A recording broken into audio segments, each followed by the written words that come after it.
बिस्मिल्लाहिर्रहमानिर्रहीम। Dear students, अस्सलामु अलैकुम। बच्चों, इससे जो प्रीवियस लेक्चर था उसमें हमने डिस्कस किया था कि इको क्या होता है, यानी कि इको ऑफ साउंड, यानी कि रिफ्लेक्शन ऑफ साउंड। तो बच्चों, इको का मतलब क्या होता है आपने ये जो पिछला लेक्चर था उसमें डिस्कस किया, ठीक है। इको ऑफ साउंड, मैं थोड़ा सा उसको रिवाइज कर देता हूँ बच्चों। जो हमने पिछला लेक्चर डिस्कस किया था उसको थोड़ा सा मैं रिव्यू कर देता हूँ। तो उसमें ये देखा गया था कि इको ऑफ साउंड क्या होता है। तो बच्चों, उसको हम दूसरे वर्ड में कहते हैं रिफ्लेक्शन ऑफ साउंड। और ये क्वेश्चन भी है एंड पे कंसेप्चुअल में कि इको ऑफ साउंड और रिफ्लेक्शन ऑफ साउंड में कोई फ़र्क है। What is the difference between echo and reflection of sound. तो there is no difference between echo and reflection of sound. Echo और रिफ्लेक्शन ऑफ साउंड के अंदर बच्चों कोई फ़र्क नहीं होता। इको का मतलब होता है गूंज।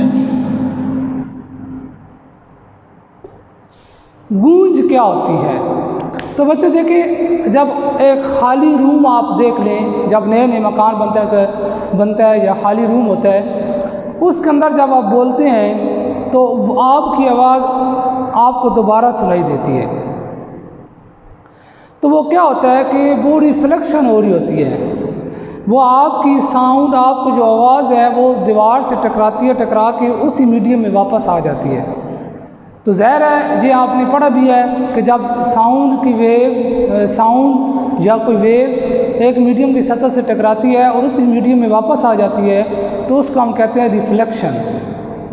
तो बिल्कुल इसी तरह जब आप बोलते हो तो आवाज़ दोबारा आपके कानों में बार बार लगती है। किसी पहाड़ी पे खड़े होकर, हिल के ऊपर खड़े होकर आप क्लैपिंग करते हैं, वो ही आवाज़ आपको दोबारा कानों में आती है तो वो गूंज होती है, उसको गूंजना कहते हैं। हम कहते हैं यार आवाज़ गूंज रही है, यानी कि वो बार बार आपके कानों में वो आवाज़ वापस आ रही है। तो इसमें जो है ना पिछले लेक्चर में डिस्कस हो चुका है, तो मैंने जस्ट आपको बता दिया कि इको का मतलब होता है गूंज और रिफ्लेक्शन भी इको ही होती है। तो इसके अंदर कोई फ़र्क नहीं था। उसमें भी यही था कि एक मीडियम से टकरा के पहले उसी मीडियम में वापस आती है साउंड और इको में भी यही है, ठीक है। तो इसमें कोई फ़र्क नहीं है कि आपके पास इको और रिफ्लेक्शन ऑफ साउंड में कोई फ़र्क हो, ठीक है। तो ये तो बच्चों आपने पिछले लेक्चर में डिस्कस किया है। आज हमारा जो टॉपिक है वो है स्पीड ऑफ साउंड। देखिए बच्चे, स्पीड ऑफ साउंड, साउंड की भी एक स्पीड होती है। हर मीडियम के अंदर साउंड की स्पीड अलग होती है। ये तो आपको पता है कि साउंड एक्चुअली एक मैकेनिकल वेव्स है। तो मैकेनिकल वेव्स ऐसी साउंड क्या है जी बच्चों? साउंड वेव कौन सी वेव्स हैं?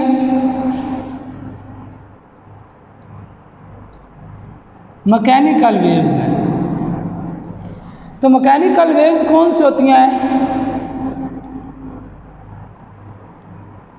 रिक्वायर्ड मीडियम, जिनको मीडियम की ज़रूरत होती है, जिनको बच्चों क्या होती है? मीडियम की।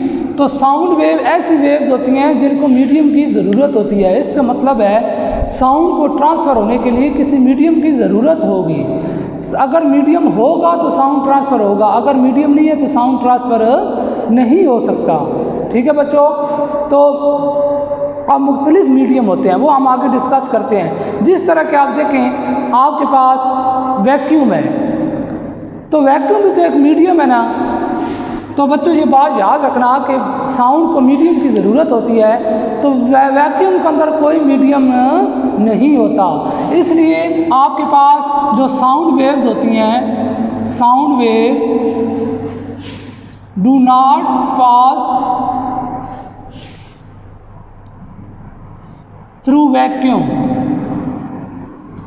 कि साउंड वेव वैक्यूम में से पास नहीं होती। बड़ी इंपॉर्टेंट बात है ये। और बच्चों ये आपने दूसरे चैप्टर के अंदर, इसी चैप्टर के अंदर शुरू में डिस्कस किया होगा ये टॉपिक कि the sound wave require any medium for their propagation, justify your answer with any experiment. तो उसमें हमने बेल जार वाला एक्सपेरिमेंट किया था, तो उसमें आपने चेक किया था कि जब बेल जो है उसको वैक्यूम उसके अंदर जनरेट हमने किया था तो उसकी साउंड बंद हो गई थी, हालांकि बेल वो ऑन थी, लेकिन जब वैक्यूम ख़त्म किया एयर दोबारा उसके अंदर फिल कर देगी, ठीक है, तो वो बेल दोबारा उसकी आवाज़ आना शुरू होगी। तो उधर से हम उस एक्सपेरिमेंट से हमें पता चल गया था कि जो साउंड है वो मीडियम के, उसके लिए मीडियम की ज़रूरत होती है, तो वैक्यूम में से साउंड पास नहीं होता। तो ये बड़ी इंपॉर्टेंट बात है, ये वाली बच्चों बहुत इंपॉर्टेंट बात है कि साउंड वेव कभी भी वैक्यूम में से पास नहीं होती। और ये MCQs भी आ सकता है, ठीक है, ये MCQs के तौर पे भी आपसे पूछा जा सकता है कि how the sound wave can not pass through, आगे वो ऑप्शन देगा हाउ नाउ, किसी तरह से भी वो बच्चों MCQs दे सकता है इसका। तो आपको पता होना चाहिए कि साउंड वेव जो है वो वैक्यूम से पास नहीं हो सकती। क्यों नहीं हो सकती? क्योंकि उनको मीडियम की ज़रूरत होती है और वैक्यूम क्यों मीडियम नहीं रखता, ठीक है, वो तो खाली जगह होती है, उसके अंदर मीडियम होती नहीं है, तो आवाज़ कैसे आपको पहुंचेगी। तो बच्चों अब उसके बाद तो पहले हमने कहा कि साउंड वेव जो है वो ट्रैवल करती है एक जगह से दूसरी जगह मीडियम के ज़रिए, तो उसको मीडियम की ज़रूरत होती है। जो मैकेनिकल वेव्स हैं, फिर हमने देखा कि इसमें से वैक्यूम जो है उसमें से साउंड पास नहीं हो सकता। अब बच्चों जो साउंड वेव्स होती हैं वो मीडियम पर डिपेंड करती हैं। अब मीडियम तो मुख्तलिफ होते हैं, ठीक है, तो साउंड वेव किस पे डिपेंड करती हैं? मीडियम पे, depend on medium. Sound wave depend किस पे करती है? मीडियम पे। अब बच्चों मीडियम तो कुछ भी हो सकता है, नेचर ऑफ मीडियम भी आप कह सकते हैं। Sound wave depend upon the nature of medium. Sound wave medium की नेचर पर डिपेंड करती हैं। नेचर से मुराद को वो क्या है, वो मीडियम क्या है, वो लिक्विड है, वो सॉलिड है, वो गैस है, ठीक है। मीडियम क्या है जी? लिक्विड है, या पहले चलिए सॉलिड कह लेते हैं, जो भी आप पहले लें, इसमें कोई वो इतनी मतलब कोई इस पर डिपेंड नहीं करता। सॉलिड है, लिक्विड है, गैस है। मैं स्टेट जो है ना उसके तरतीब से मैंने इसको लिखा है कि साउंड जो है वो मीडियम की नेचर आप लिख लें, नेचर पर भी डिपेंड करता है। साउंड मीडियम के बच्चों किस पे डिपेंड करते हैं? नेचर पर डिपेंड करता है कि नेचर उसकी क्या है, उसकी नेचर सॉलिड है, उसकी नेचर लिक्विड है, उसकी नेचर गैस है। तो हर एक में स्पीड जो होगी साउंड की वो मुख्तलिफ होगी। लिक्विड के अंदर कुछ और होगी, गैस के अंदर कुछ और होगी, सॉलिड के अंदर कुछ और होगी, ठीक है। आप ज़रा अपनी प्रैक्टिकल लाइफ में बिछा के ये देखिएगा कि कोई सॉलिड चीज़ अगर है ना बच्चों, उसमें अगर आपने आवाज़ प्रोड्यूस की है तो वो आपको जल्दी आपके कानों तक पहुंचेगी, ठीक है। जैसे आप देखें एक लोहे का पाइप होता है, उसको आप जो है ना हैमर से या कोई ज़रब लगाते हो तो उसकी आवाज़ फ़ौरन आपके कानों तक पहुंचती है। क्यों? वो एक सॉलिड चीज़ है। और सॉलिड आप देखें ना, सॉलिड के अंदर फास्टर होते हैं, साउंड की स्पीड फास्टर होती है सॉलिड के अंदर, और वो कितनी टाइम होती है? 15 टाइम। कितनी टाइम होती है बच्चों? 15 टाइम बेटर होती है सॉलिड के अंदर। 15 टाइम जो है वो यानी कि 15 टाइम जल्दी जो है ना सॉलिड के अंदर आवाज़ स्पीड है जो साउंड की वो पहुंचती है। देन आप लिख सकते हैं गैसेस, यानी कि गैसेस की निस्बत सॉलिड के अंदर जो साउंड की स्पीड है वो बहुत तेज़ी से मूव करती है और वो 15 गुना ज़्यादा मूव करती है, और गैस के अंदर 15 गुना कम मूव करती है। अगर आप ये देखें, आप एक सॉलिड चीज़ रख लें, ये सॉलिड चीज़ है। अच्छा बच्चों, सॉलिड के अंदर जो स्पीड जो है वो जल्दी क्यों ट्रांसफ़र होती है, तेज़ क्यों ट्रांसफ़र होती है? क्योंकि सॉलिड के जो मॉलिक्यूल्स होते हैं उसके अंदर जो मॉलिक्यूल्स हैं, पार्टिकल्स हैं, वो टाइटली बाउंड होते हैं। ये देखिए सॉलिड के जो मॉलिक्यूल हैं वो एक दूसरे के साथ जुड़ी हुई हैं, ठीक है। लेकिन एक दूसरी जो है आप एक जो मीडियम है वो गैस का रख लेते हैं, लेकिन गैस के जो मॉलिक्यूल्स हैं, जो पार्टिकल्स हैं, वो फर्दर अपार्ट है, वो एक दूसरे से बहुत ज़्यादा दूर होते हैं। अब जब आपने इधर से साउंड प्रोड्यूस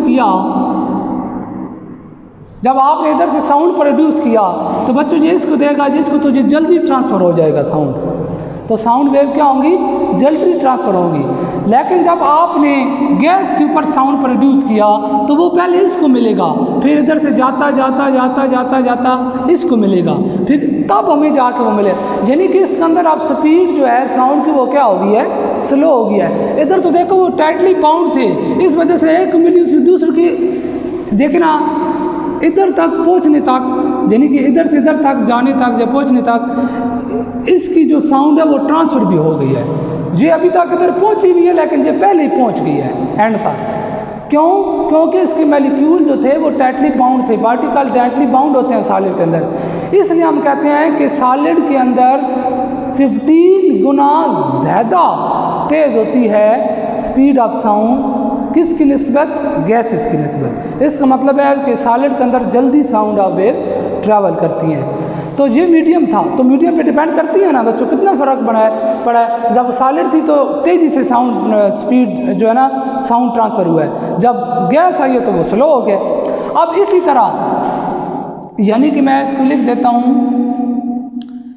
सॉलिड के अंदर 15 गुना ग्रेटर होती है गैसेस के अंदर, कितने टाइम, 15। अब हम देखते हैं लिक्विड क्या, तो लिक्विड के अंदर भी फास्टर होती है, लेकिन इसकी निस्बत कम होती है, सॉलिड की निस्बत कम होती है। तो अगर हम इसी तरह इधर एक लिक्विड ले लें और इधर एक गैस ले लें, तो फिर बच्चों क्या होगा, लिक्विड की पार्टिकल जो होते हैं उनके अंदर थोड़ा सा डिफरेंस होता है, वो एक दूसरे से थोड़े थोड़े दूर होते हैं, बिल्कुल बाउंड, टाइटली बाउंड नहीं होते। लेकिन गैसेस की तो वही सिचुएशन है। तो अगर आप एक तरफ लिक्विड रखते हैं और एक तरफ सॉलिड गैस रखते हैं, दोनों में सेम टाइम पे साउंड प्रोड्यूस करते हैं, तो वो गैसेस की निस्बत लिक्विड के अंदर पहले साउंड ट्रांसफ़र होगा, पहले सुनाई देगा, ठीक है। वो भी इसी मॉलिक्यूल की वजह है कि लिक्विड गैस के मॉलिक्यूल जो होते हैं वो फर्दर अपार्ट होते हैं, एक दूसरे से बहुत ज़्यादा दूर होते हैं, जिसकी वजह से वो स्लो साउंड जो होगा वो ट्रैवल होगा। और ये बच्चों एमसीक्यूज आ सकता है। और लिक्विड के अगर हम देखें लिक्विड के अंदर, तो लिक्विड के अंदर 5 टाइम ग्रेटर होती है स्पीड बनिस्बत गैसेस। लिक्विड की स्पीड 5 टाइम ग्रेटर होती है गैसेस की निस्बत, और सॉलिड के अंदर 15 टाइम ग्रेटर होती है गैसेस की। तो ये बच्चों एमसीक्यूज आपसे पूछा जा सकता है कि सॉलिड के अंदर स्पीड ऑफ साउंड कितनी गुना ज़्यादा होती है गैस की निस्बत, ठीक है, समझ आ रही बच्चों। इस तरह लिक्विड के अंदर कितनी होती है। तो ये हमने देखा कि स्पीड ऑफ साउंड मीडियम पर बहुत ज़्यादा डिपेंड करती है। अब नेक्स्ट हम देखते हैं बच्चों, और आम तौर पर जो स्पीड ऑफ साउंड होती है वो हमारे पास कितनी होती है, 343 मीटर पर सेकेंड, ये हम डिस्कस करते हैं। तो अब ये तो आपके पास था कि मीडियम पर डिपेंड करती है स्पीड ऑफ साउंड। हमने चेक भी किया कि मीडियम पर कितना अफेक्ट है, मीडियम की वजह से कितना असर पड़ा है स्पीड ऑफ साउंड, यानी कि स्पीड जो है ना वो किसी मीडियम में से जल्दी पास हो जाती है, साउंड जल्दी पास हो जाता है, और किसी मीडियम में से आराम से पास होता है। अब इसी तरह ये क्वेश्चन आ सकता है ना कि स्पीड ऑफ साउंड किस चीज़ पर मीडियम पर कैसे डिपेंड कर सकती है, ठीक है। तो ये क्वेश्चन आपसे बच्चे पूछा जा सकता है। नेक्स्ट आप बच्चों को क्या कहते हैं, नेक्स्ट वो कहते हैं कि जो स्पीड ऑफ साउंड है वो फिजिकल कंडीशन पर भी डिपेंड करती है। Speed of sound also depend on the physical conditions. अब वो कौन सी फिजिकल कंडीशंस हैं जिनके ऊपर स्पीड ऑफ साउंड डिपेंड करती है? तो बच्चों speed of sound 3 physical condition पर डिपेंड करती है।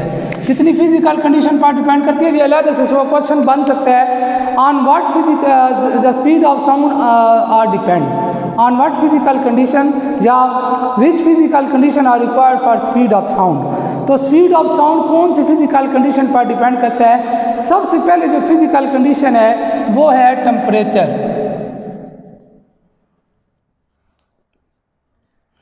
दूसरे नंबर पे है प्रेशर। तीसरे नंबर पे है ह्यूमिडिटी। ठीक है, तीसरे नंबर पे बच्चों कौन सी है? ह्यूमिडिटी।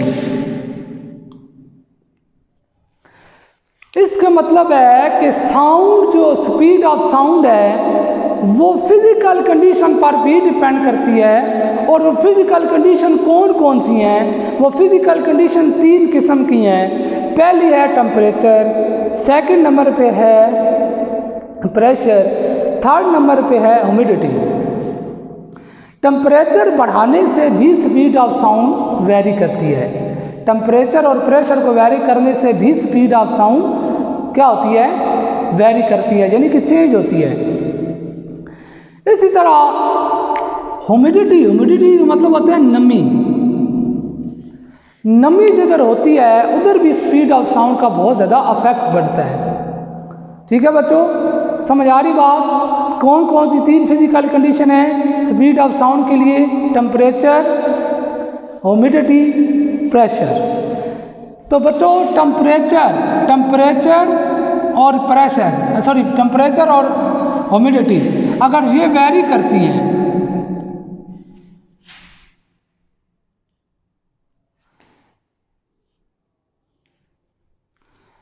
टेम्परेचर और ह्यूमिडिटी अगर वेरी करती हैं तो आपके पास स्पीड ऑफ साउंड भी वेरी करेगी। समझ आ रही बात बच्चों? अब जो स्पीड ऑफ साउंड नॉर्मल जो हमारे पास रूम टेम्परेचर पे कितनी होती है? तो एट रूम टेम्परेचर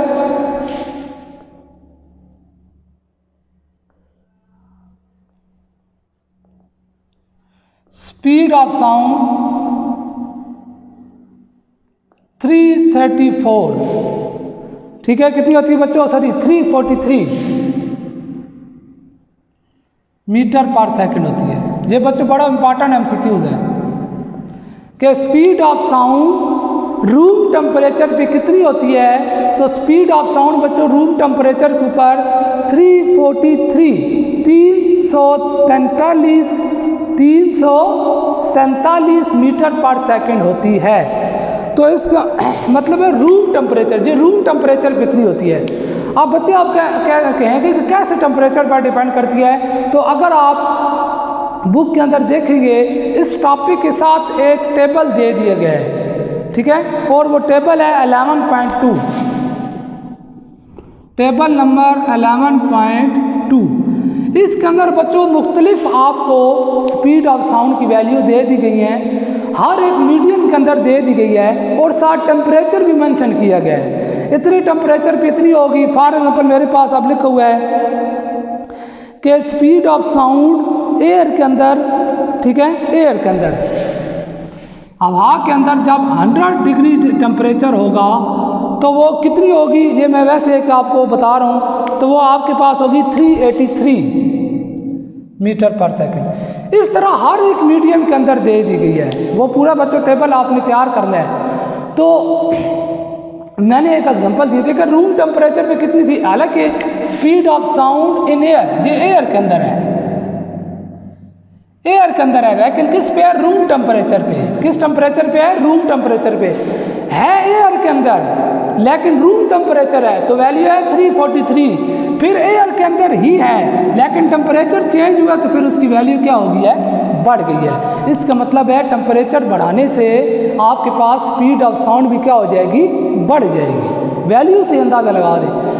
ये भी एयर के अंदर थी, ये भी एयर के अंदर है, लेकिन इधर रूम टेम्परेचर था। रूम टेम्परेचर नॉर्मल होता है 21, ठीक है, या आपके पास उसको कह सकते हैं जी 21 डिग्री इसलिए लिखा हुआ है, 21 से 30 के 25 के दरमियान होता है, 20 से 25 के।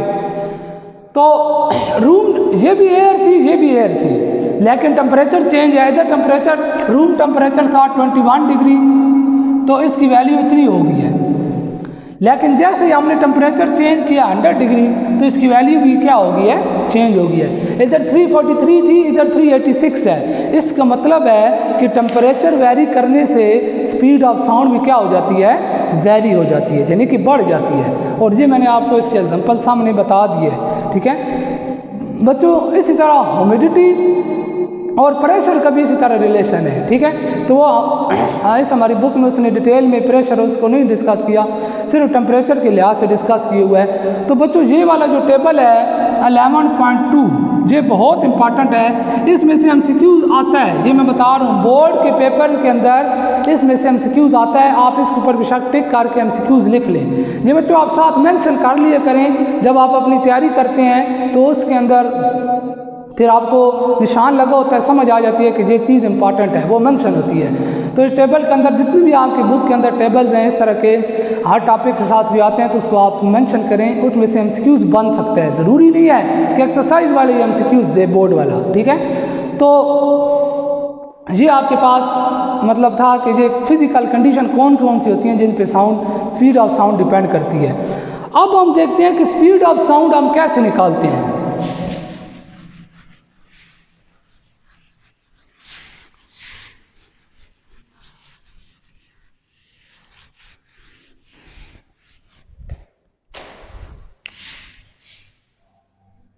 Find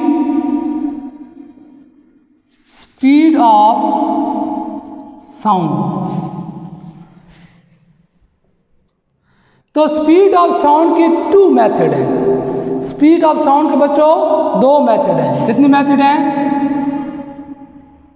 2 method. Number 1 is wave equation, यानी कि वेव इक्वेशन थी v equal to F lambda. इस फार्मूले से हम निकाल सकते हैं एक स्पीड ऑफ साउंड, और दूसरा जो मेथड है वो है इको मेथड, ठीक है बच्चों। और इसके अंदर फार्मूला होता है s equal to V T, यानी कि v equal to S over T. बच्चों फिर सुने, आपके पास जो स्पीड ऑफ साउंड है, हम ये देखें ना तरतीब से चाह रहे हैं। पहले हमने देखा स्पीड ऑफ साउंड, यानी साउंड क्या होता है, फिर स्पीड ऑफ साउंड किस पे डिपेंड करती है, कौन सी नेचर पे डिपेंड करती है, मीडियम पे। फिर हमने देखा बच्चों कि स्पीड ऑफ साउंड कौन सी फिजिकल कंडीशन पे डिपेंड करती है।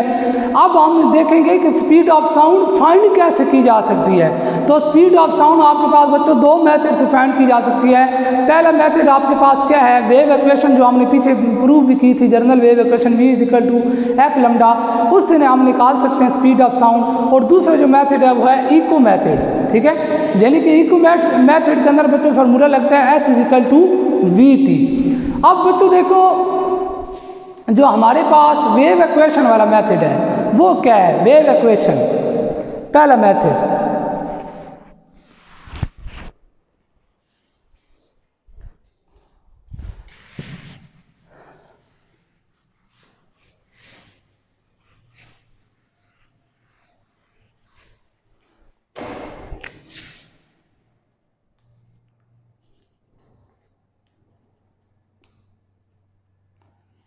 Wave equation method v equal to F lambda, यानी कि आपके पास अगर फ्रीक्वेंसी दे दी जाए, फ्रीक्वेंसी और वेव लेंथ दे दी जाए, तो आप स्पीड ऑफ साउंड मालूम कर सकते हैं।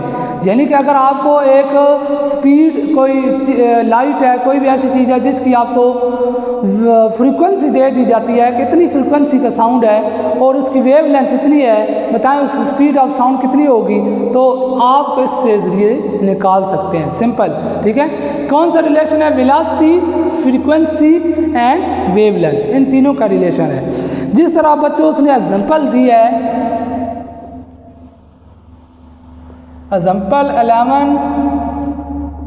11.2, ज़रा मैं पढ़ता हूँ। कहता है calculate the frequency of sound wave of the speed 340 metre per second and wave length is 0.5 metre. Calculate the frequency. बच्चों क्या फाइंड करना है?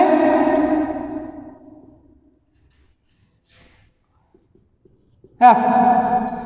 आपको बच्चों कितनी दी हुई है? स्पीड कितनी दी हुई है? स्पीड ऑफ साउंड, यानी कि साउंड वेव की स्पीड कितनी दी हुई है?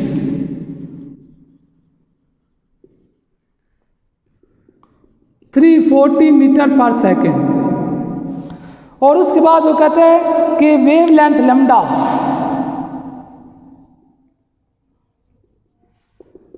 ये 0.5 मीटर दे दी गई है। ठीक है बच्चों, वो कहते हैं फ्रीक्वेंसी निकालें। सिंपल मेथड है बच्चों। ठीक है, क्या होगा? Wave equation V is equal to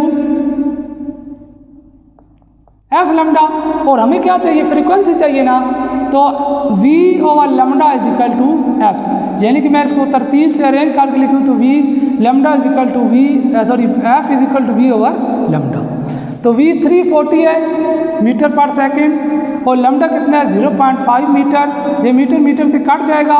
इसको जब बच्चों आप सॉल्व करोगे तो आपके पास आंसर क्या आ जाएगा जी? 680 हर्ट्ज। इसका आंसर क्या आएगा बच्चों? 680 हर्ट्ज।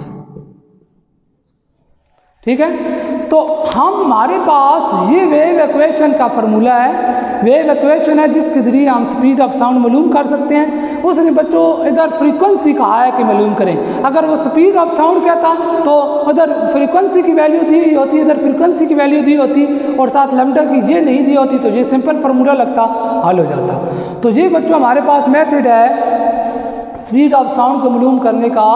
कौन सा मेथड है? वेव इक्वेशन वाला मेथड। दूसरा मेथड है बाय इको मेथड, जो कि इंशाल्लाह हम नेक्स्ट लेक्चर में डिस्कस करेंगे। आज के लिए इतना ही। इंशाल्लाह अगले लेक्चर में इसको मज़ीद डिस्कस करेंगे कि इको वाला मेथड कौन सा होता है। Thank you.